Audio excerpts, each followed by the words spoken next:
Apakah Anda pernah bertanya-tanya bagaimana cara para investor profesional menganalisis saham?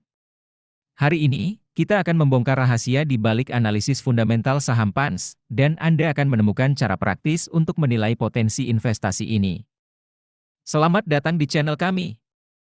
Dalam video ini, kita akan mempelajari cara menganalisis saham PANS menggunakan data fundamental.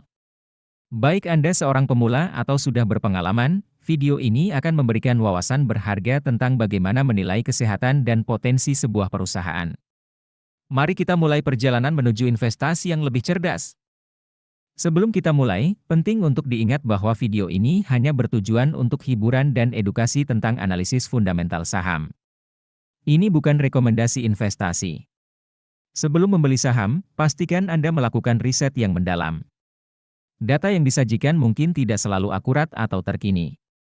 Selalu lakukan due diligence Anda sendiri dan konsultasikan dengan penasihat keuangan profesional sebelum membuat keputusan investasi.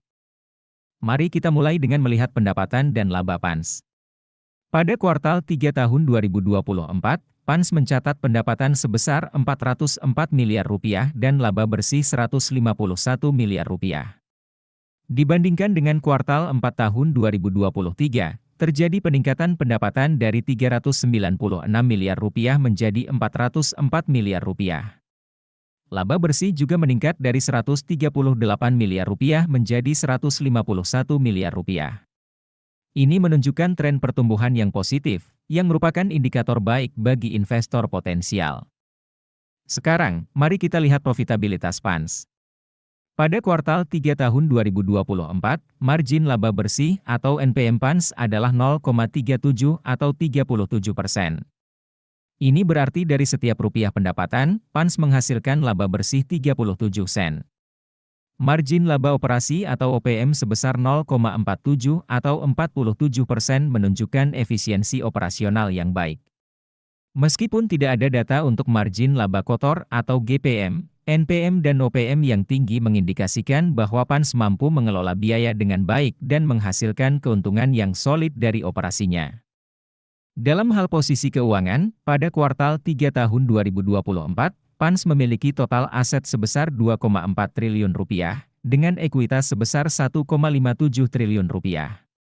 Dibandingkan dengan kuartal 4 tahun 2023, terjadi peningkatan aset dari Rp2,2 triliun menjadi Rp2,4 triliun.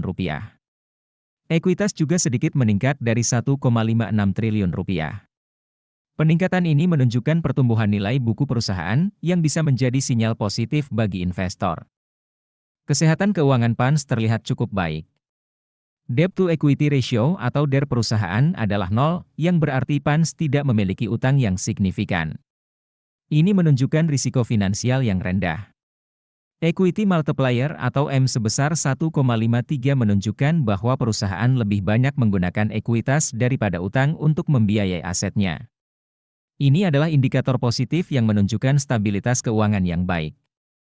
Kinerja manajemen PANS dapat dilihat dari return on equity atau ROE dan return on assets atau ROA. Pada kuartal 3 tahun 2024, ROE PANS adalah 0,12 atau 12%, sementara ROA adalah 0,07 atau 7%. Kedua angka ini menunjukkan bahwa manajemen cukup efektif dalam menggunakan ekuitas dan aset perusahaan untuk menghasilkan laba. Dibandingkan dengan tahun-tahun sebelumnya, tren ROE dan ROA relatif stabil, menunjukkan konsistensi dalam kinerja manajemen. Sebelum kita lanjut ke valuasi, jangan lupa untuk mengunduh chart sheet investasi saham kami dengan mengklik link di deskripsi video. Sekarang, mari kita bahas valuasi PANS menggunakan PE Band. Saat ini, harga saham PANS adalah Rp1.630. Berdasarkan analisis PE Band, nilai wajar PANS adalah Rp1.040. Ini menunjukkan bahwa saham PANS saat ini diperdagangkan dengan premium sekitar 36% di atas nilai wajarnya. Margin of safety negatif 0,36 atau minus 36% mengindikasikan bahwa saham ini mungkin sedikit overvalued pada saat ini. Jika kita melihat valuasi menggunakan PB Band, nilai wajar PANS adalah Rp1.664. Dengan harga saat ini Rp1.630, Saham PANS diperdagangkan dengan premium kecil sekitar 4% di atas nilai wajarnya berdasarkan PB Band. Margin of safety negatif 0,04 atau minus 4% menunjukkan bahwa harga saham saat ini sangat dekat dengan nilai wajarnya menurut metrik ini. Nah, itulah analisis fundamental saham PANS. Bagaimana menurut Anda? Apakah PANS menarik sebagai investasi? Jangan lupa untuk memberikan komentar tentang saham apa yang ingin Anda lihat analisisnya di video selanjutnya. Jika Anda merasa video ini bermanfaat, jangan lupa untuk like, subscribe, dan share ke teman-teman Anda yang juga tertarik dengan investasi saham. Oh ya, untuk memulai perjalanan investasi Anda, jangan lupa untuk mengunduh aplikasi Saham Investor melalui link di deskripsi video. Sampai jumpa di video berikutnya.